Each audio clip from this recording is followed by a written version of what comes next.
Panic buying પછી હવે શું કરશો માનનીય સરકાર?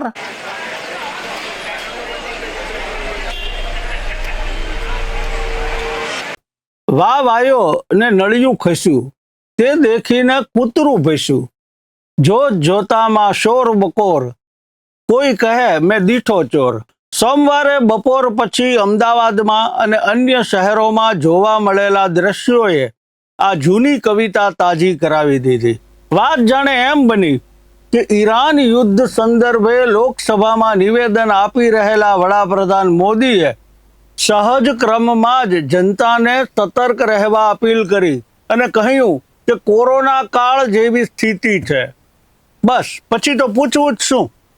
એ પછી વડાપ્રધાને એમ પણ કહ્યું કે કશી ચિંતા કરવાની જરૂર નથી, ઈંધણનો પુરવઠો પૂરતો છે. પણ પછી તો આગળ સાંભળ્યું હોય તો ને, ઘરે ઘરે ગાડીઓ સ્ટાર્ટ થવા લાગી, સ્કૂટરને કિક લાગવા માંડી અને ઘરેથી કે ઓફિસેથી રમરમાટ નીકળેલા વાહનોએ લગાવી પેટ્રોલ પંપો પર લાંબી કતાર. દરેક પેટ્રોલ પંપ પર વાહનોનો જમેલો. આમ તેમ રસ્તો કાઢીને આગળ જવા મથતા બાઇક સવાર, ગાડીઓના હોર્નની ચીચિયારી, રસ્તા પર સર્જાતો ટ્રાફિક જામ, આંખોમાં ડર અને ચહેરા પર ચિંતા. મારો વારો આવશે ત્યારે પેટ્રોલ હશે તો ખરું ને, ખૂટી તો નહીં જાય ને.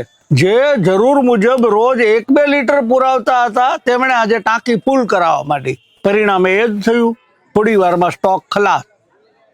ધીરજ ખૂટી એટલે પેટ્રોલ ખૂટ્યું, પેટ્રોલ ખૂટ્યું એટલે વળી પાછી ધીરજ ખૂટી.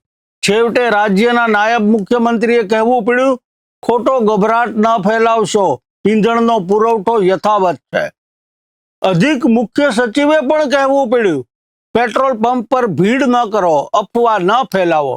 તમામ નાગરિકોને વિનંતી છે કે કોઈ બી પ્રકારની પેટ્રોલ ડીઝલને લઈને સોશિયલ મીડિયા હોય કે વોટ્સએપના માધ્યમથી કે કોઈ બી ઓફિશિયલ જાણકારી વગર કોઈ બી પ્રકારની આ અફવાઓમાં આવીને ભાગદોડ કરવાની કોઈ બી પ્રકારની જરૂરિયાત નથી.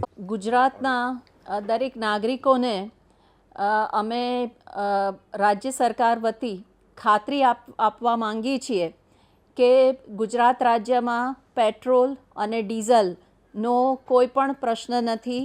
બધા જ પેટ્રોલ પંપ ઉપર પૂરતો જથ્થો ઉપલબ્ધ છે, તેમજ આપણી પાસે પૂરતો બફર સ્ટોક પણ ઉપલબ્ધ છે.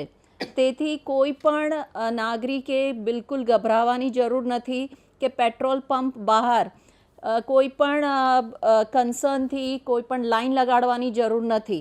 જ્યારે પણ પેટ્રોલ ડીઝલનો જેટલો જથ્થો જોઈએ એ પૂરતા પ્રમાણમાં ઉપલબ્ધ છે. છતાં આજે મંગળવારે પણ સ્થિતિ કેટલેક અંશે એવી જ છે. દરેક પેટ્રોલ પંપ પર ભલે સોમવાર કરતાં ઓછી પણ લાઈનો તો છે જ. ત્યારે પાયાનો સવાલ એ છે કે જનતાને સરકાર પર વિશ્વાસ કેમ નથી? વારંવારની ખાતરી આપવા છતાં પબ્લિક કેમ ગાંગી બની ગઈ છે? શું કોરોનાનું નામ પડ્યું એટલે રેમડેસિવિરનો ખૂટી ગયેલો સ્ટોક યાદ આવી ગયો હશે? ઓક્સિજનના ક્યાંય ન મળતા સિલિન્ડર યાદ આવી ગયા હશે? હોસ્પિટલમાં ક્યાંય ન મળતા બેડની આફત યાદ આવી ગઈ હશે? શ્વાસ માટેના સ્વજનોના વલખા યાદ આવી ગયા હશે? કારણ કે ત્યારે ખાતરી તો સરકાર આપતી જ હતી. માનનીય સરકાર, એ હવે તમારી જવાબદારી છે. નોટબંધી વખતે તમે કહ્યું, અમે માની લીધું. કોરોના વખતે તમે કહ્યું, અમે માની લીધું. પણ હવે લોકોને એ વિશ્વાસ કરાવો. ઠાલા કોરા બોદા શબ્દો નહીં, નક્કર ખાતરી કરાવો કે પેટ્રોલ, ડીઝલ, સીએનજી, રાંધણ ગેસ નહીં જ ખૂટે. બાકી તો આ જનતા છે, એ પેટ્રોલ પંપની માફક ગાંધીનગર પણ પહોંચી શકે છે.